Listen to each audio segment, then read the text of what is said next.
needed to do some probation hours because I became a felon at the age of 31 because 3 men were throwing rocks and terrorizing my dogs and my 2 little kids that were in my backyard, even though the wall was there and the wash was between us. And I flipped my kitchen camera around to face the backyard, and you can see them, throwing up their hands, yelling, and I go out and I yell back at them whatever. Honestly, I don't even know what was said between all of us.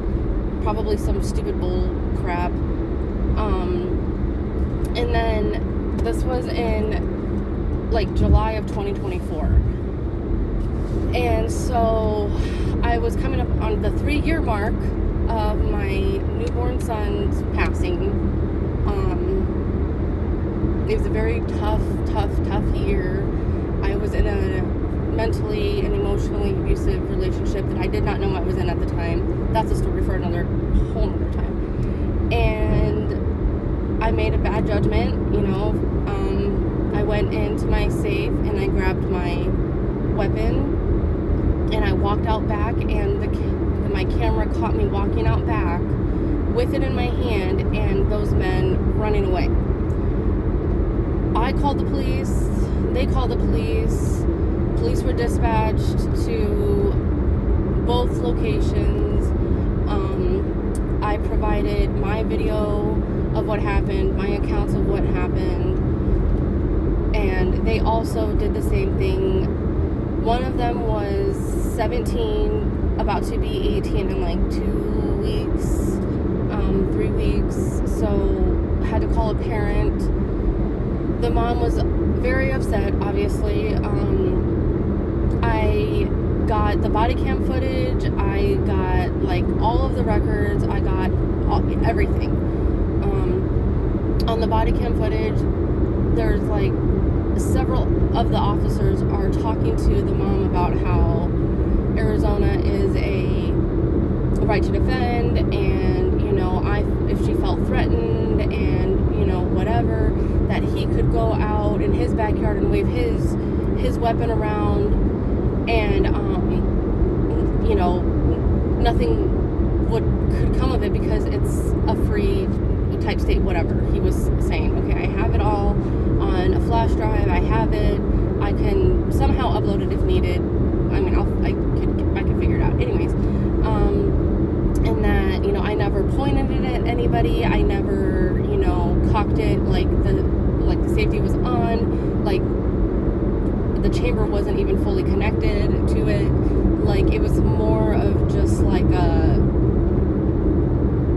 leave me alone type thing, and you can hear the police officer saying that, and whatever, that apparently, whatever. So the state decided that since I incited fear into the public, which was them running away where they should not have been in the first place because it was closed off due to an accident,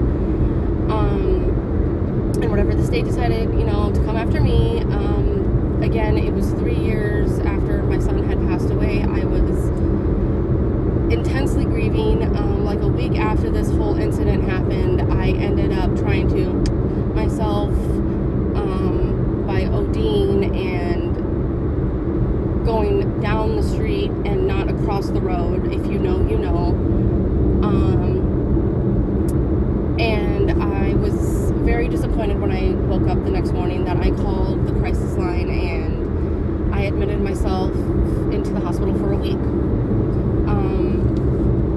And then I got, I was working on getting better, and then I ended up getting this order in the mail to appear in court, and I really was not aware of any legal anything because I had never been in trouble before with anything, and basically I got screwed over, I feel like, because it was either not plead guilty to this felony charge which was disorderly conduct with a firearm, felony 6, I think, I don't know.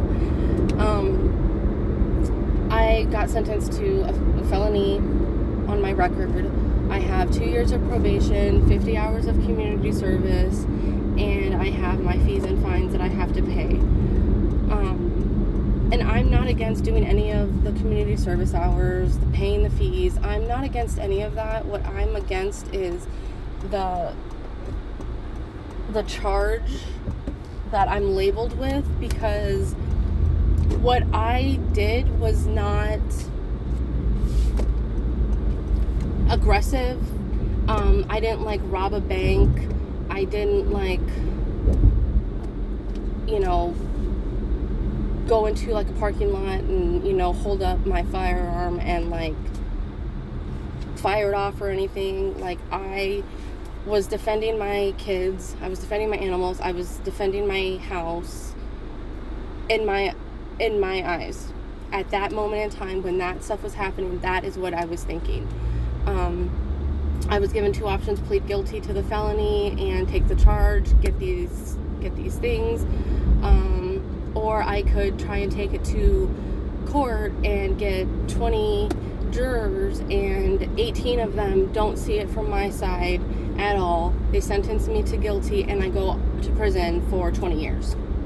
20. Oh shoot, I just missed that turn. That's okay. And obviously I had younger kids. They were younger at the time, so I was like, I obviously do not want to risk going to prison for 20 years because I do not know how these people will view me and whatever. So I took the charge. And now I obviously definitely 1000% would do everything differently if and when if ever faced with anything. I don't talk to anybody. I don't do anything. I don't go anywhere. If I do, it's to the store, it's to get gas, it's to take my kids to appointments or whatever, and to do community service. It definitely has ruined, the felony charge itself has ruined a lot of opportunities for me as far as employment opportunities, and I'm sure if people can look me up normal, which you probably can, I don't know, they would see, wow, disorderly conduct with weapon, whatever, ooh, I don't know if I want to have my kids around, or fine, whatever. But I mean, it's sad to me because had I had support after losing my son, maybe I would not have been in that type of mental health space, and that would have led to those decisions. So it's very sad to me because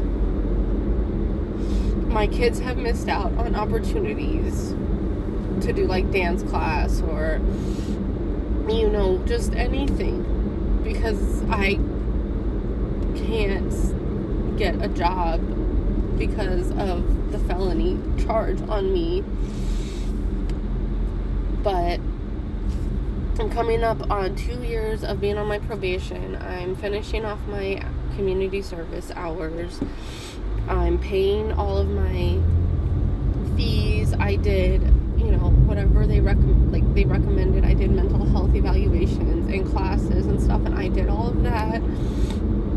I am in no way saying that I am upset about having to do any of those things.